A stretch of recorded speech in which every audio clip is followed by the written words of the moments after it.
అందులో ఇంకొక మాట చెబుతున్నా, ఈవేళ యువతరంలో ప్రధానంగా మీరేమనుకోకపోతే సహనం లోపించింది, కోపాలు ఎక్కువైపోతున్నాయి, మాటిమాటికి ఆవేశం వచ్చేస్తుంది. స్విగ్గీలోనో జొమాటోలోనో ఒకటి ఆర్డర్ పెడతాడు, అది 10 నిమిషాలు ఆలస్యం అయ్యేసరికి అంటాడు. ఇక్కడ ఏమైందయ్యా 10 నిమిషాలు ఆలస్యం అయితే? కొంపలు అంటుకున్నాయా? పైగా వాళ్ళు ఏం పడుతున్నారు, మీ కోపాలని మీ తాపాలని గమనించి సమయానికి రాకపోతే ఈ need not pay the bill, రాక్షస నిబంధన అంటారు దీన్ని. తెచ్చిన వాడు చచ్చిపోవాలండి? నాకు అర్థం కాదు. నేను వాళ్ళ గురించి కూడా చెప్పా. స్విగ్గీ జొమాటోలో పనిచేసే అబ్బాయిలు ఇంజనీరింగ్ చదివి కూడా పనిచేస్తున్నారమ్మా. ఇవాళ దౌర్భాగ్యం గమనించండి. ఇంజనీరింగ్ చదివి కూడా లేదు, గతి లేదు, ఏం చేయమంటావు?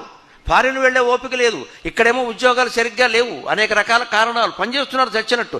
రోజంతా తిరిగి నువ్వు కోరిన ఇడ్లీలు పెసరట్లు బిర్యానాలు అన్నీ పట్టుకొస్తే వాడికి సాయంత్రానికి 300-400 వస్తుందో రాదు. నువ్వు 400 మొత్తం ప్యాకేజీ చూసినా నెలకి 12,000 అయింది. ఎలా బతుకుతాడండి వాడు? 5 నిమిషాలు ఆలస్యం అయితే నువ్వు లేట్ చేసావు, నేను బిల్లు ఇవ్వనంటే వాడు ఏమైపోతాడమ్మా?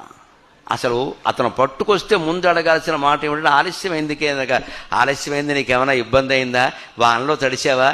తల తుడుచుకుంటావా అని ఇంట్లో ఒక తువ్వాలు ఉంటే ఇవ్వండి. అది మానవత్వం, అది మానవత్వం, అది సామాజిక స్పృహ.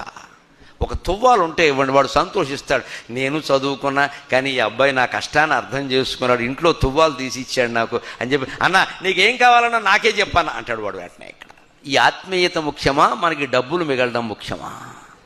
ఒక్కసారి అతను అంత ఆత్మీయత ప్రదర్శించాక అప్పుడు తన కళ్ళల్లో చూసిన ఆనంద బాష్పాల వల్ల మనకు కలిగే ఆనందం 10 లక్షల ప్యాకేజీ వచ్చినా కలుగుతుందండి ఎక్కడైనా. 10 లక్షల ప్యాకేజీ వచ్చినా. మా ఇంటికి పాల ప్యాకెట్లు వేసేందుకు ఒక అబ్బాయి వస్తాడు. కంట్రీ డిలైట్ ఏదో ఉంది, ఈవిడ అక్కడ ఏదో బుక్ చేసింది. ఆ అబ్బాయి ఎవరో నాకేం తెలుసు, కానీ నేను 5ంటికే లేస్తాను కదా, వాడు 5:30కి వేస్తాడు.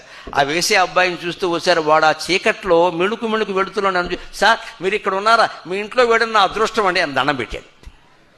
నేను ఆనందపడి వెంటనే నాకు ఎవరో బహూకరించిన శాలువా అతనికి ఇచ్చా.